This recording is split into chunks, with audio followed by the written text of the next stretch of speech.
हरे Krishna friends, कैसे हैं आप लोग। फिनिश क्लासेस बाय पीएस के माध्यम से जो पीएस मंत्रा की टेस्ट सीरीज का फास्ट रिवीजन हम कर रहे हैं, ये उसका 7वां टेस्ट है। ठीक, और 7वें टेस्ट के हम स्टार्ट करते हैं पहले क्वेश्चन से। पहला क्वेश्चन है, गुरुत्वीय त्वरण के संबंध में कौन सा कथन सत्य है, आपको बताना है।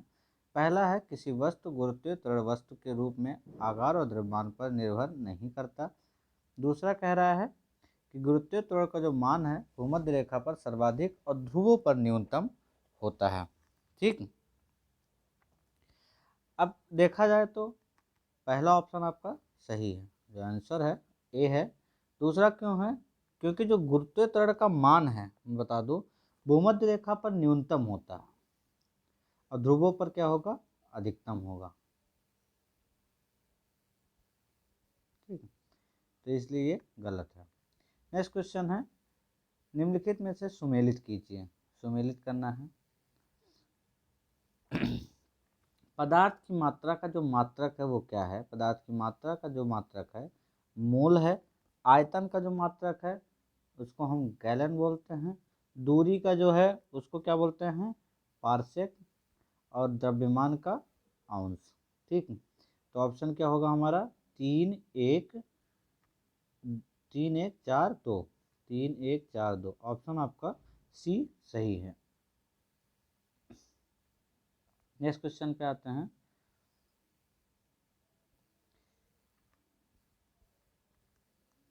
जल के स्वतंत्र पृष्ठ द्वारा न्यूनतम क्षेत्रफल प्राप्त करने की जो प्रवृत्ति है उसका कारण क्या है? ठीक है, ये क्वेश्चन है। तो जो पृष्ठ तनाव है ये जल के स्वतंत्र पृष्ठ द्वारा न्यूनतम क्षेत्र प्राप्त करने की प्रवृत्ति का कारण है। किसी भी द्रव का जो स्वतंत्र पृष्ठ होगा हमेशा तनाव की अवस्था में रहता है और उसमें न्यूनतम क्षेत्रफल को प्राप्त करने की प्रवृत्ति जो होती है, इसलिए द्रव के पृष्ठ को, इस तनाव को पृष्ठ तनाव कहा जाता है। ठीक है, नेक्स्ट क्वेश्चन है, जल के किसी वस्तु को भिगोने हेतु कौन सा बल उत्तरदायी होता है? ठीक है, तो वो है ऑप्शन आपका आसंजक बल। जो होता है ये किसी भी वस्तु को भिगोने के लिए एक बल उत्तरदायी होता है। विभिन्न पदार्थों के अणुओं के मध्य अगर लगने वाले जो आकर्षण बल होते हैं उसको आसंजक बल कहते हैं। जल द्वारा अगर किसी वस्तु को भिगोना हो गया, ब्लैक बोर्ड पर चाक से लिखना, इसी बल के कारण संभव हो पाता है। सॉरी, निम्नलिखित में से कौन सा कोशिकत्व का उदाहरण है? कोशिकत्व का, ठीक है, कैपिलैरिटी का उदाहरण कौन सा है? तो ऑप्शन आपका है डी, तीनों के तीनों। लैंप की बत्ती द्वारा तेल का ऊपर चढ़ना, ये भी केशिकत्व का उदाहरण है।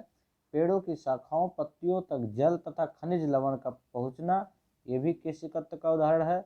और ब्लांटिंग पेपर द्वारा स्याही सुखाना, यह भी एक केशिकत्व का उदाहरण है। नेक्स्ट क्वेश्चन है, किसी लोलक घड़ी है, पेंडुलम वॉच है, उसको पृथ्वी तल से ऊपर ले जाने से उसके आवर्तकाल पर क्या प्रभाव पड़ेगा?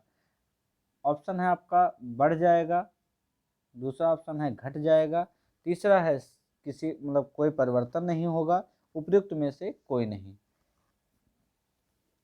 तो इसका ऑप्शन सही होगा आपका ए, बढ़ जाएगा। क्यों?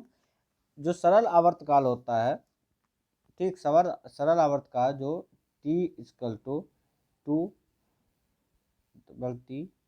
√1/g, ये जो होता है, जबकि पृथ्वी तल से ऊपर या नीचे जाने पर गुरुत्वीय त्वरण जो होता है, जो जी का मान होता है, वो क्या होता है, कम होता है। इसलिए यदि लोलक घड़ी की जो पृथ्वी तल से ऊपर या नीचे ले जाएंगे तो उसके आवर्तकाल में वृद्धि होगी। ठीक, नेक्स्ट क्वेश्चन है, निम्नलिखित में से सुमेलित नहीं है। कौन सा सुमेलित नहीं है? तो ऑप्शन आपका होगा बी, जो कैथेटोमीटर है ये चौड़ाई का मापक का मात्रक नहीं है। ठीक है,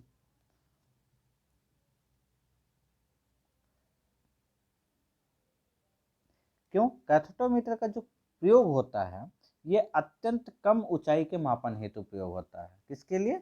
अत्यंत कम ऊंचाई के मापन हेतु ये प्रयोग होता है, चौड़ाई के मापक यंत्र के रूप में नहीं। तो इसलिए ये गलत है। नेक्स्ट क्वेश्चन है, किसी रुकी हुई कार के अचानक से चलने पर उसमें बैठे यात्रियों का जो सिर है वो पीछे की ओर झुक जाता है, कौन सा कारक इसके लिए उत्तरदायी है? ठीक, तो आपका होगा स्थिरता का जो जड़त्व है वो इसका कारक का उत्तरदायी है। ठीक, नेक्स्ट क्वेश्चन है निम्नलिखित में से कौन सा कथन सत्य है।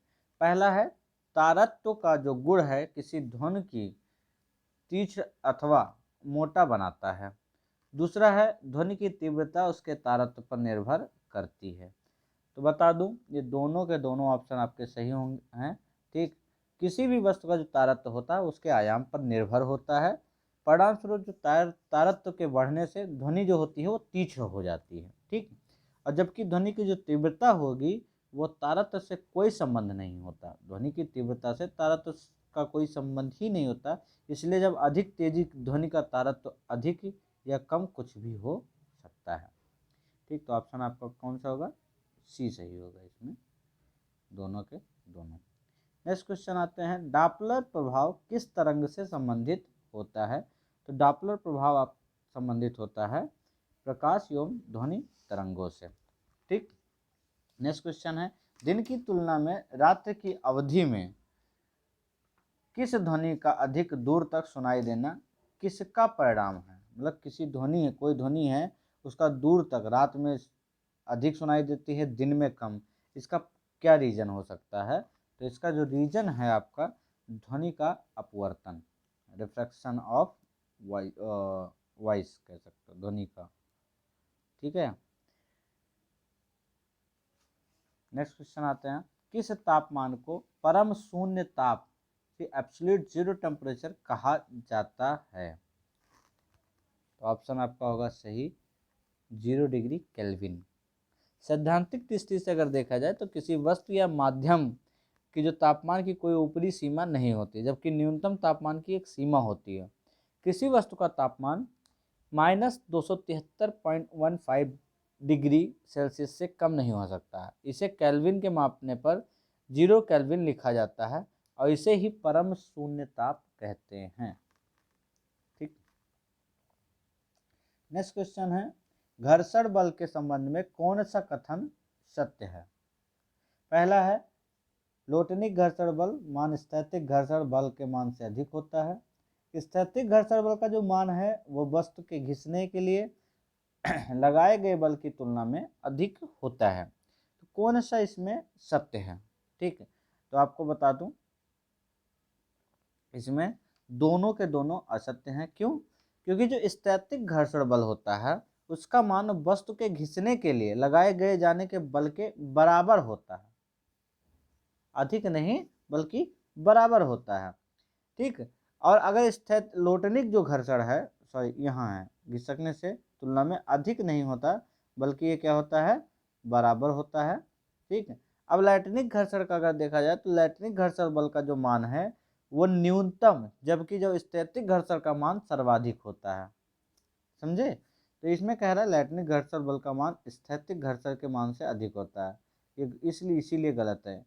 लैटिनिक घर्षण बल का मान न्यूनतम होगा और स्थैतिक घर्षण बल का मान जो होगा वो सर्वाधिक होता है। तो जब ये अधिक और कम होगा तो इसके अधिक कहाँ हो जाएगा, तो इसलिए ऑप्शन गलत है, याद रखना। और यहाँ अधिक नहीं बल्कि एक बराबर होता है। नेक्स्ट क्वेश्चन है सरल आवर्त गति करने वाले कण की कौन सी विशेषता उसकी मध्यमान स्थिति से में अधिकतम होती है। ठीक है, ऑप्शन है आपका गतिज ऊर्जा, स्थितिज ऊर्जा, त्वरण और बल।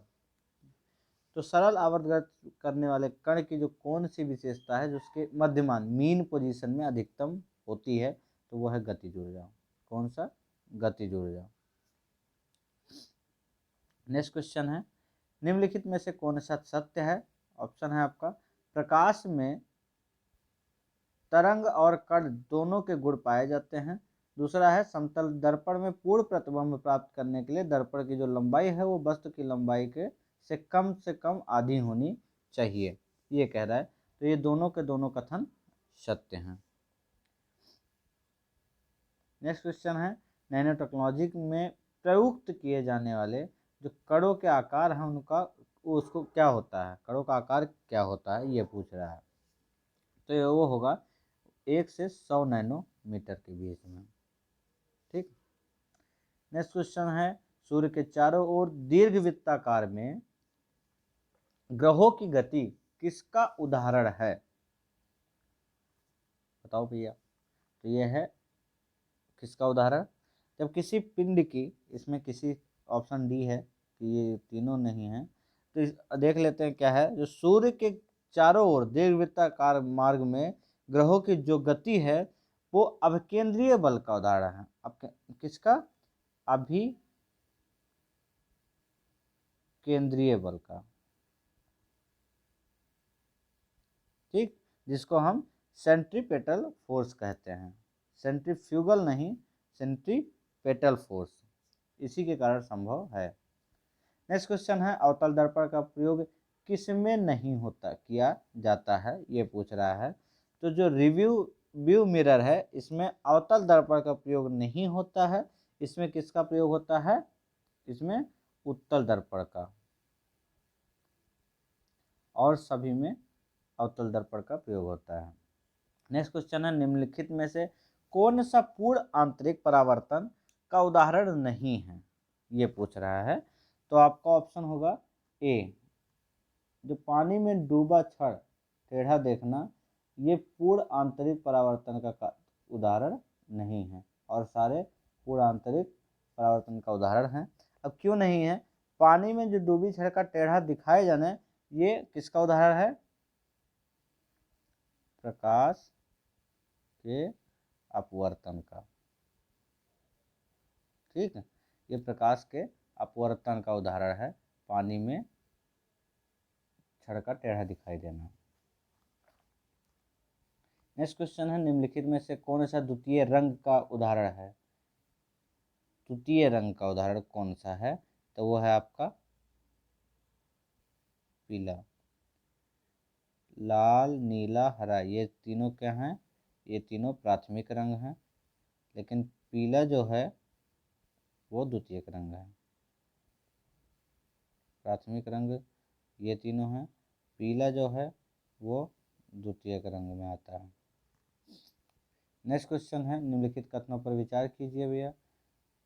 दिया हुआ है, शुद्ध जल जो प्योर वाटर होता है वो विद्युत का सुचालक होता है। दूसरा है, अतिचालक जो होता है सुपर कंडक्टर का प्रतिरोध शून्य होता है। ठीक, तो दो ऑप्शन दिए हुए हैं, इसमें कौन सा सही है? तो सही आपका है केवल दूसरा, बी ऑप्शन आपका सही है। क्यों? जो शुद्ध जल होता है वो विद्युत का सुचालक नहीं होता बल्कि कुचालक होता है।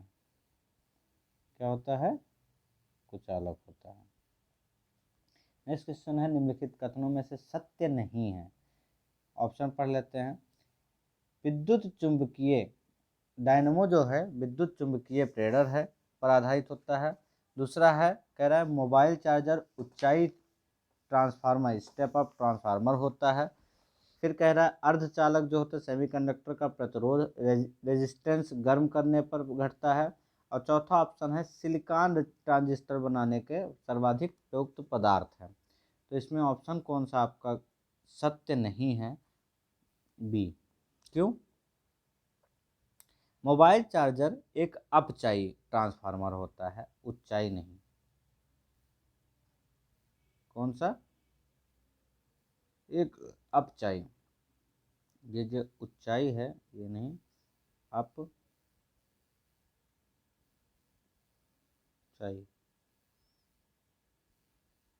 ये अपचाई ट्रांसफर होता है, जिसको स्टेप इन बोलते हैं।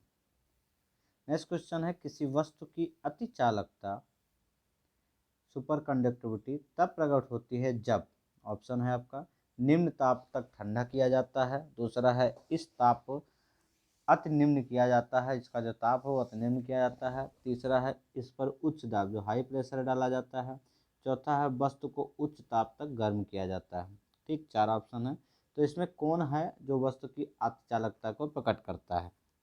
ठीक, तो ऑप्शन आपका सही है ए, निम्न ताप तक ठंडा किया जाता है। जब किसी वस्तु को अति चालकता पर तब प्रकट होती है जब उसे निम्न ताप पर ठंडा किया जाता है। नेक्स्ट क्वेश्चन है, किसी संधारित्र कैपेसिटर का वैद्युत परिपथ इलेक्ट्रो जो फील्ड है वो उसमें किस प्रयोग में लाया जाता है? ये पूछ रहा है, तो आपका ऑप्शन होगा सी। जो विद्युत आवेश है, इलेक्ट्रिक चार्ज है, उसको संग्रहित करने के लिए जो कैपेसिटर को विद्युत इलेक्ट्रिक फील्ड में के प्रयोग में लाया जाता है। ठीक। नेक्स्ट क्वेश्चन है, शुष्क सेल किस प्रकार की ऊर्जा है? तो जो शुष्क सेल है वो आपकी रासायनिक ऊर्जा है। कौन सी है? रासायनिक ऊर्जा है। ये एक वैद्युत रासायनिक सेल होते हैं। इसमें क्या होता है, कम बिजली में भी चलने में ये सक्षम होते हैं। इसमें किसी लिक्विड का प्रयोग नहीं किया जाता है, इसीलिए इन्हें शुष्क सेल का कहा जाता है। नेक्स्ट क्वेश्चन है, सुमेलित नहीं है कौन सा? जो आविष्कार है एक तरफ आविष्कार के कौन की मतलब क्या उनके आविष्कार करता कौन है?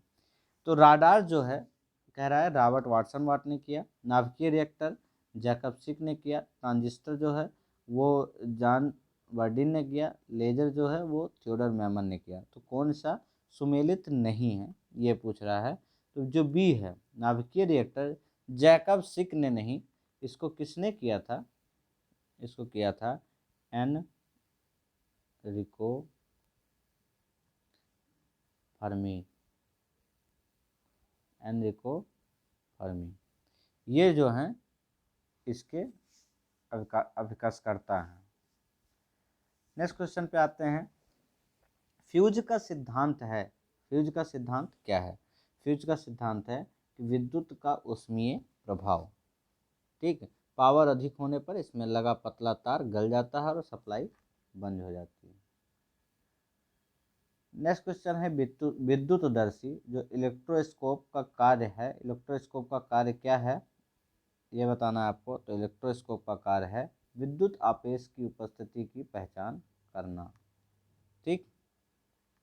नेक्स्ट क्वेश्चन है, बैटरी के ऋणात्मक ध्रुव नेगेटिव पोल से जोड़े गए जो इलेक्ट्रोड होंगे उनको क्या कहते हैं? तो उनको कहते हैं कैथोड। नेक्स्ट क्वेश्चन है, किसी अर्धचालक का प्रतिरोध गर्म करने पर बढ़ जाता है। ये पहला कथन है। दूसरा है, कारण कह रहा है कि ट्रांजिस्टर बनाने में अर्धचालक का प्रयोग किया जाता है। तो सही कौन सा है? तो सही है आपका बी। पहला कथन गलत है, कारण जो है वो सही है। अब कथन गलत क्यों है ये भी वो देख लेता हूँ। किसी अर्धचालक का प्रतिरोध गर्म करने पर बढ़ता नहीं है बल्कि घट जाता है। ठीक, इसलिए ये कथन गलत है। ट्रांजिस्टर बनाने में अर्धचालक का प्रयोग किया जाता है, ये सही है। नेक्स्ट क्वेश्चन है, प्रकाश बिखराव किसमें होता है? तो प्रकाश बिखराव जो होता है वो कोलाइडी घोल में होता है। नेक्स्ट क्वेश्चन आते हैं, निम्न में से कौन सा कोलाइड्स का उदाहरण है? ऑप्शन है वाहनों से निकलने वाला धुआं। दूसरा ऑप्शन है शेविंग क्रीम। तीसरा है पनीर। चौथा है बादल। तो इसमें कौन सा है जिसमें कोलाइड्स का उदाहरण है? तो ये चारों के चारों जो हैं वो कोलाइड्स के उदाहरण हैं। कोलाइडी क्या होता है कि जो ये उपयुक्त उदाहरण कोलाइड्स के हैं, चाहे कोहरा, बादल, कुहासा, धुआं, स्वचालित वाहन का निथार हो गया, एरोसोल हो गया, ठीक, सेमी क्रीम हो गया, फोम, रबड़, स्पंज, म्यूमस, ये सब हो गए। ठीक, फिर दूध हो गया, फेस क्रीम हो गया, इमल्सन हो गया, मिल्क ऑफ मैग्नीशिया हो गया, कीचड़ है, स्याही है। ठीक, और फिर जेली हो गया, पनीर, मक्खन, फिर रंगीन रत्न पत्थर, दुधिया कांच, जिसको ठोस साल बोलते हैं। तो ये सब क्या हैं? ये कोलाइड और कोलाइड्स के उदाहरण हैं। नेक्स्ट क्वेश्चन पे आते हैं, पदार्थों के पृथक्करण के संदर्भ में निम्नलिखित कथन पर विचार कीजिए। कह रहा है निष्पावन, निस्तारण, निस्यंदन। 3 ऑप्शन दिए हैं। अब कह रहा है कौन से पृथक्करण की विधि और विधियां हैं? तो बता दो, ये तीनों जो हैं वो पृथक्करण की विधि और विधियां हैं। ठीक, मिश्रणों से जब अयवों के पृथक्करण की विधियां होती हैं उसी को कहते हैं पृथक्करण विधियां। इसके अतिरिक्त हस्तक्षयन, इसके अतिरिक्त जो है जो हैंड पिकिंग होता है, चालन होता है, अवसादन होता है, थ्रेसिंग और वाष्पन है, इनमें भी मिश्रणों से उसके अयवों के पृथक्करण की कुछ अन्य विधियां हैं। तो मैंने 3-4 ऑप्शन और आपको बता दिए कि अगर मान लो बाय द वे वो आ जाए तो आप सही कर सको। नेक्स्ट क्वेश्चन है, जल में स्थायी कठोरता किसकी उपस्थिति के कारण होती है? तो जो जल में स्थायी कठोरता होती है वो मैग्नीशियम और कैल्शियम सल्फेट के कारण होती है। ठीक। लवण जल किसका जलीय विलयन है? जो लवण जल है वो किसका जलीय विलयन है? तो वो है आपका NaCl, जिसको बोलते हैं सोडियम क्लोराइड। क्यों? इसकी जो अति सांद्रता वाला जलीय विलयन है, इसका प्रयोग जो होता है वो प्रशीतन और शीतलन प्रणालियों में सड़कों से बर्फ हटाने में किया जाता है। नेक्स्ट क्वेश्चन है, पेयजल के लिए जो pH की वांछनीय सीमा है वो क्या है? ठीक, तो वो है आपका 6.5 से 8.5 तक मध्य होना चाहिए इसका। नेक्स्ट क्वेश्चन है, यदि मधुमक्खी आपको डंक मार दे, मान लो, तो निम्नलिखित में से कौन सी सर्वोत्तम औषधि है जो उसके लिए फायदेमंद हो सकती है? तो वो है आपका बेकिंग सोडा जो है। अगर कभी भी आपको मधुमक्खी डंक मार दे, तुरंत बेकिंग सोडा का उपयोग कीजिए। ठीक है, क्योंकि इसके विष में क्या होता है, इसके जो विष होता है उसमें होता है फार्मिक अम्ल। क्या होता है? फार्मिक अम्ल। ठीक है, इसके प्रभाव को कम करने के लिए इस डंक के स्थान पर, जहां डंक मारा गया, उसको बेकिंग सोडा के घोल जैसे मृदु क्षार का प्रयोग करके फार्मिक अम्ल को निष्क्रिय करके इस प्रभाव को समाप्त हम कर सकते हैं, जिस कारण दर्द और जलन में कमी होगी और राहत भी मिल जाएगी। याद रखिएगा। निम्नलिखित में से कौन सा अधातु ठोस अवस्था में मिलता है? तो जो ठोस अवस्था में धातु मिलता है वो है बोरान। बोरान सहित प्रकृति में पाए जाने वाले अधिकतर तत्व जो है ठोस हैं। इनमें लगभग 11 तत्व हैं।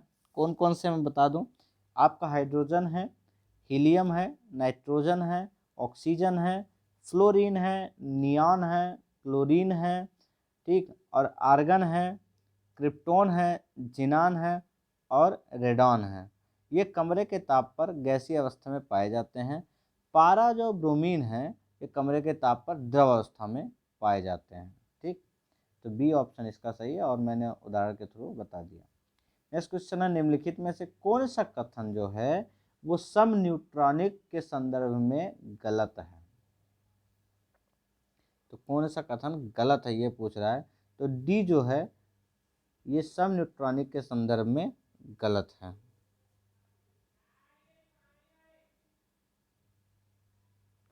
अब है सम न्यूट्रॉनिक होता क्या है ये बता देता हूँ। ऐसे नाभिक जिसमें न्यूट्रॉनों की जो संख्या होती है वो समान होती है, परंतु जो प्रोटॉन होते हैं वो भिन्न भिन्न होते हैं, इसलिए उन्हें सम न्यूट्रॉनिक कहते हैं। याद रखना। नेक्स्ट क्वेश्चन है, निम्नलिखित कथनों पर विचार कीजिए। धातु जो है कभी गैसीय अवस्था में नहीं होते, यह मुख्यतः तन्य उष्मा के सुचालक होते हैं। कुछ धातुओं का गलनांक बहुत कम होता है। तो इन कथनों में कौन सा सही है ये पूछ रहा है। तो इन कथनों में जो सही है वो आपका तीनों सही है। नेक्स्ट क्वेश्चन है, निम्नलिखित में से कौन एक उपधातु है? तो जो उपधातु है वो बोरोन है। ठीक, और कौन कौन से उपधातु हैं ये जान लीजिए।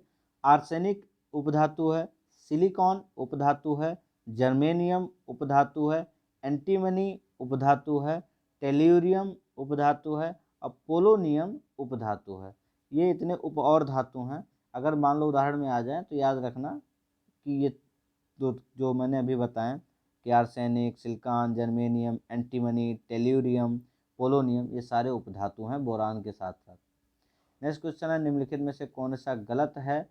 तो गलत आपका ऑप्शन कौन सा है? पहला पढ़ लेते हैं। मैग्नेटाइट लोहे का चुंबकीय अवयस्क है। दूसरा है लोहे का सबसे शुद्धतम रूप पिटवा लोहा है। तीसरा कह रहा है कि कॉपर की अधिकता से विल्सन रोग होता है। और चौथा कह रहा है कि आयरन की कमी से सिडेरोसिस रोग होता है। तो कह रहा है कौन सा आपका गलत है?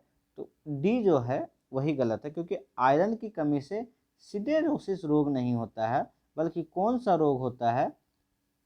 एनीमिया का रोग होता है। कौन सा?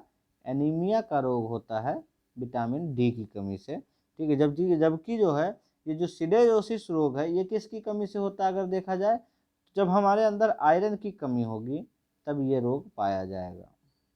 ठीक, नेक्स्ट क्वेश्चन है, निम्नलिखित में से कौन जो है मृद धातु की श्रेणी में नहीं आता है।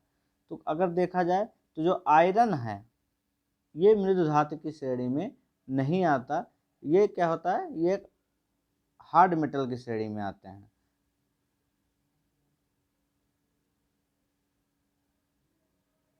ठीक, आयरन जो लोहा होता है वो हार्ड मेटल होता है, जबकि शीशा हो गया, सोना हो गया, चांदी हो गया, आपका कॉपर हो गया, सिल्वर हो गया, ठीक, एल्युमिनियम हो गया, टिन हो गया, थोरियम हो गया, गैलियम सॉफ्ट मेटल हो गया, ये सब क्या होते हैं, ये एक सॉफ्ट श्रेणी के उसमें आते हैं। ठीक, लेकिन आयरन सॉफ्ट में नहीं आता। नेक्स्ट क्वेश्चन है, निम्नलिखित में से कौन सा कथन सही है। हाइड्रोजन गैस का उपयोग रॉकेट में ईंधन के रूप में किया जाता है। दूसरा है, कार के सेफ्टी एयरबैग में नाइट्रोजन गैस भरी होती है। तीसरा है, लेड पेंसिल में लेड 2% होता है। दूसरा है, लास्ट है, इटाई टाइप जो रोग है वो आर्सेनिक की अधिकता के कारण होता है। तो अब ऑप्शन देख लेते हैं कौन सा सही है। बी ऑप्शन जो आपका है वो सही है, कार का जो सेफ्टी एयरबैग होता है वो नाइट्रोजन गैस से भरी होती है। अगर 3 गलत हैं तो क्यों गलत हैं ये भी देख लेना, कि मान लो ऑप्शन में आ जाए। तो जो द्रव हाइड्रोजन होता है उसका उपयोग, ठीक, द्रव हाइड्रोजन जो होता है उसका उपयोग रॉकेट ईंधन के रूप में प्रयोग होता है। ठीक, दूसरा है, जो लेड पेंसिल है उसमें लेड का प्रतिशत 0 होता है, 2% नहीं 0 होता है। और जो इटाई टाई रोग है वो आर्सेनिक की अधिकता के कारण नहीं, ठीक, किसके कारण होता है, कैडमियम के कारण। तो आर्सेनिक का प्रयोग, इसमें आर्सेनिक का कोई इटाई टाई रोग से रिलेटेड नहीं है। नेक्स्ट क्वेश्चन है, निम्नलिखित कथनों पर विचार कीजिए। हीरा का अपरूप है जो अब तक ज्ञात सर्वाधिक कठोर पदार्थ है। मतलब कह रहा है हीरा जो कार्बन का अपरूप है जो अब तक ज्ञात सर्वाधिक कठोर पदार्थ है, पहला ऑप्शन कह रहा है।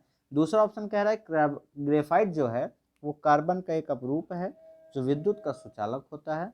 तीसरा कह रहा है बंकमिंस्टर फुलरीन कार्बन का नवीनतम ज्ञात अपरूप है जिसमें 60 कार्बन परमाणु होते हैं। ठीक, तो अगर देखा जाए तो ऑप्शन कौन सा इसमें सही है ये पूछ रहा है। ठीक, तो उपयुक्त तीनों कथन आपके सही हैं, ऑप्शन होगा ए। नेक्स्ट क्वेश्चन है आपका, लाल चींटियों में कौन सा अम्ल पाया जाता है, ये आपको बताना है। तो लाल चींटियों में पाया जाता है मेथोनोइक अम्ल। ठीक, क्या पाया जाता है, मेथोनोइक अम्ल। अब और ऑप्शन देख ले, एसिटिक अम्ल है, इसको हम एथेनोइक अम्ल भी कहते हैं। यह मुख्य रूप से सिरका, फल रस, सरसों इत्यादि में पाया जाता है। जो ऑक्जेलिक अम्ल होता है ये आपके टमाटर, पालक, पत्ता गोभी इसमें मौजूद होता है। और जो टैनिक अम्ल होता है ये किस में मौजूद होता है, ये आपके कॉफ़ी, चाय इसमें मौजूद होता है। ठीक, और लास्ट में जो मेथोनोइक अम्ल है ये लाल चींटी में तो होता ही है, साथ साथ मधुमक्खी के डंक में भी होता है और जो नेटल होता है उसके पत्ते में होता है। नेक्स्ट क्वेश्चन है, खिलौना सजाने का सामान, चाक, स्टैचू और फायर प्रूफ मटेरियल के रूप में निम्नलिखित में से किसका प्रयोग किया जाता है, तो वो है आपका ए, प्लास्टर ऑफ पेरिस का। नेक्स्ट क्वेश्चन है, गन मेटल किसका मिश्र धातु होता है, गन मेटल, तो होता है आपका कॉपर, टिन और जिंक का। नेक्स्ट क्वेश्चन है, पदार्थ की पांचवी अवस्था जिसे बोस आइंस्टीन कंडेंसेट कहते हैं किस भारतीय वैज्ञानिक के नाम पर रखा गया है। ठीक है, तो वह आपके सत्येंद्र नाथ बोस के। नेक्स्ट क्वेश्चन है, वाष्पन को प्रभावित करने वाले मुख्य कारकों में कौन सा सही है। ठीक, तो आपका दाब, वाष्पन को प्रभावित करने वाले कारक कौन है, दाब जो है वो वाष्पन को प्रभावित करता है। नेक्स्ट क्वेश्चन है, निम्नलिखित कथनों पर विचार कीजिए। मस्टर्ड गैस सामान्य ताप पर एक रंगहीन, गाढ़ा और चिपचिपा द्रव है दूसरा है भोपाल गैस त्रासदी में मस्टर्ड गैस का रिसाव हुआ था। तो बता दूं पहला ऑप्शन सही है, क्योंकि भोपाल गैस त्रासदी में मस्टर्ड गैस का नहीं बल्कि मिथाइल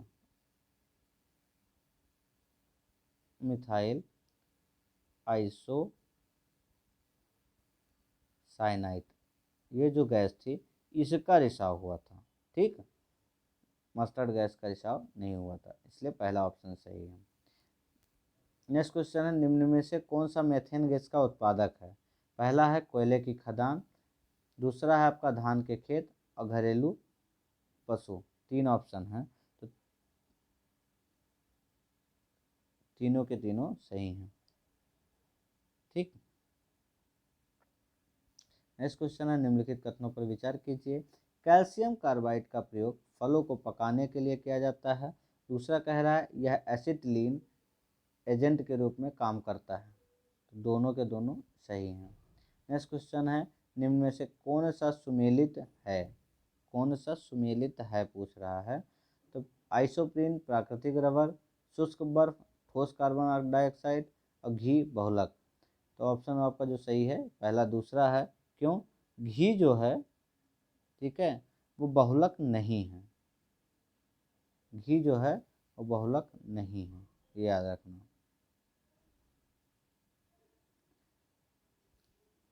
नेक्स्ट क्वेश्चन है, निम्न में से कौन सा सिरका के खट्टे स्वाद के लिए उत्तरदायी होता है? तो ये होगा आपका एसिटिक अम्ल। अभी मैंने इसको बताया था एसिटिक अम्ल।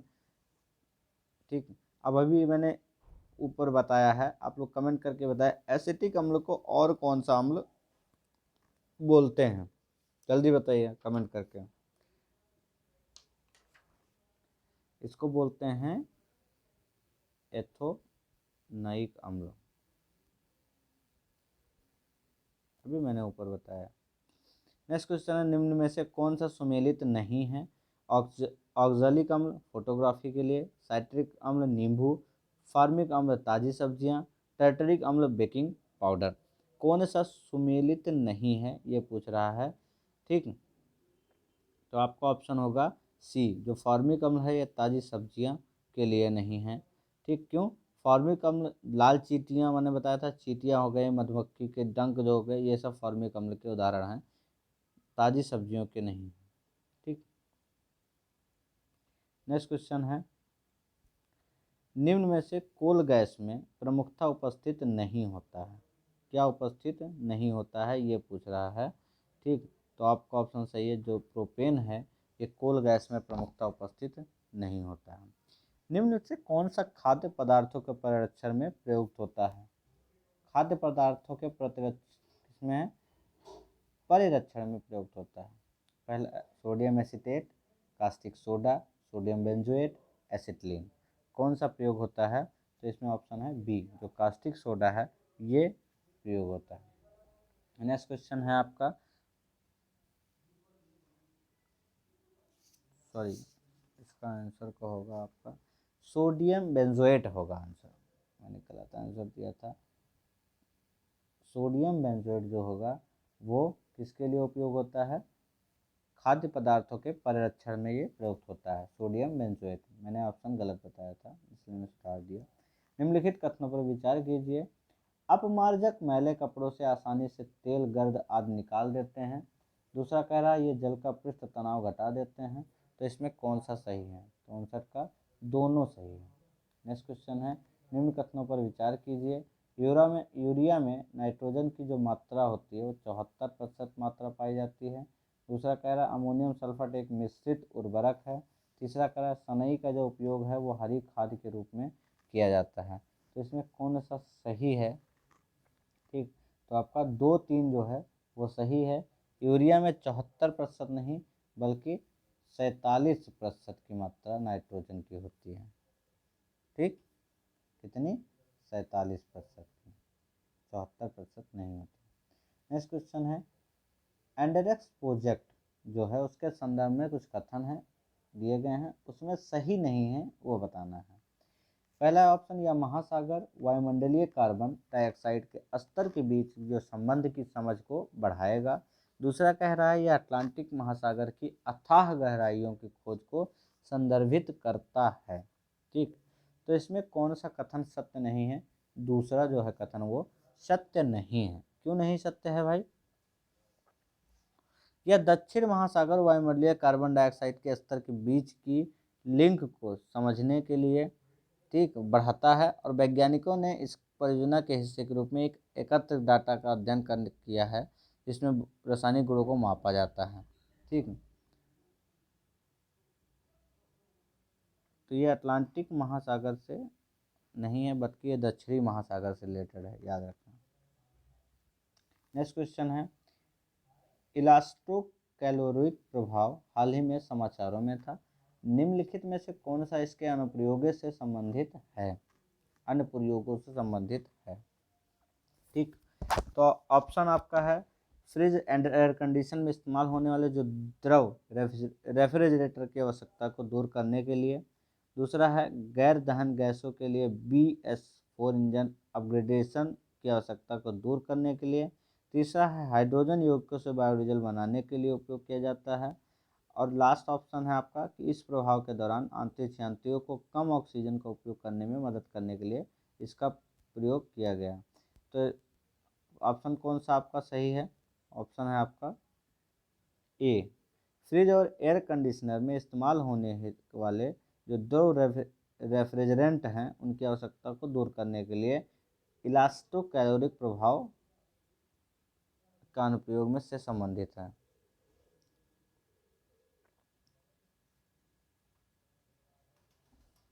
नेक्स्ट क्वेश्चन है आपका, जिस दर से हम श्वसन करते हैं वह ऑक्सीजन की उस मात्रा पर निर्भर करता है जो रक्त में ले जाई जाती है। ऑक्सीजन एक महत्वपूर्ण भूमिका निभाती है क्योंकि इसका उपयोग भोजन की उपयोगी ऊर्जा में बदलने के लिए किया जाता है। अत्यधिक या बहुत कम ऑक्सीजन प्रतिकूल स्वास्थ्य परिणाम उत्पन्न कर सकता है। तीसरा कह रहा है गहन व्यायाम के दौरान मांसपेशियों में ऑक्सीजन की आपूर्ति अस्थायी रूप से बढ़ जाती है। कौन सा इसमें सही है? ठीक, तो आपका ऑप्शन जो सही है वो केवल पहला और दूसरा सही है। क्यों? गहन व्यायाम के दौरान जो ऑक्सीजन की आपूर्ति है वो मांसपेशियों में अस्थायी रूप से कम हो जाती है, बढ़ती नहीं है, कम हो जाती है। ठीक, और ऐसी स्थितियों में जो कोशिकाएं होती हैं अपने चयापचय को निम्न ऑक्सीजन स्तर तक अनुकूलित करती हैं, जिससे भ्रूण और प्लेसेंटा की उचित वृद्धि कोशिकाओं की ऑक्सीजन की महसूस करने की क्षमता निर्भर करती है। नेक्स्ट क्वेश्चन है, निम्नलिखित में से कौन सा कथन बायोप्रोस्पेक्टिंग शब्द का सही वर्णन करता है? ठीक, तो है सूक्ष्म जीवों का उपयोग कर मिट्टी से दूषित पदार्थों का निकालना। दूसरा है जीन से आनुवंशिक जानकारी को हटाना। तीसरा है आर्थिक महत्व के उत्पादों के आनुवंशिक विविधता को खोज करना। चौथा है उपयुक्त में से कोई नहीं। तो ऑप्शन आपका कौन सा सही है? सी ऑप्शन आपका सही है, आर्थिक महत्व के उत्पादों के आनुवंशिक विविधता की खोज करना।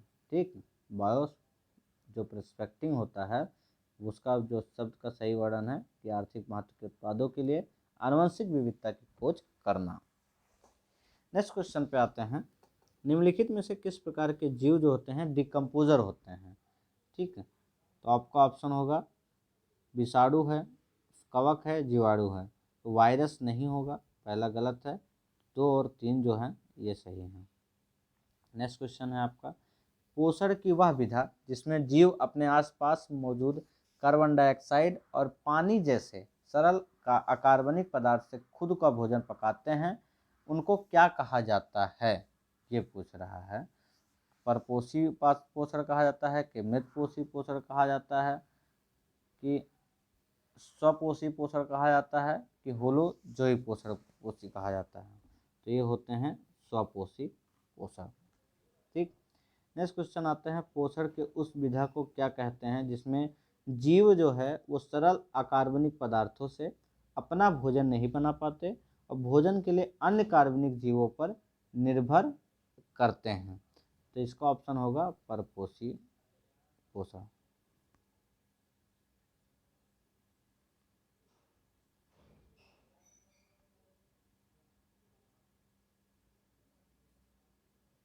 ठीक है, पहले इसके पीछे स्वपोषी था, ये परपोषी।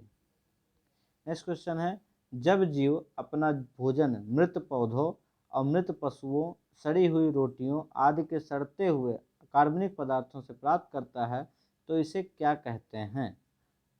ठीक है, तो इसका ऑप्शन है आपका डी जो है, इसको मृतपोषी पोषण कहते हैं। आज का लास्ट क्वेश्चन, आज हम इतने क्वेश्चन कवर करेंगे। गुणसूत्रों के अभिरंजन के लिए सबसे अधिक कौन सा रंग उपयुक्त होता है? तो वो होता है आपका डी ऑप्शन है, कार्मीन रंग। ठीक है, थैंक यू सो मच। ये पहले पार्ट में हम 69 क्वेश्चन कवर किए हैं, नेक्स्ट में कवर करेंगे और भी क्वेश्चन।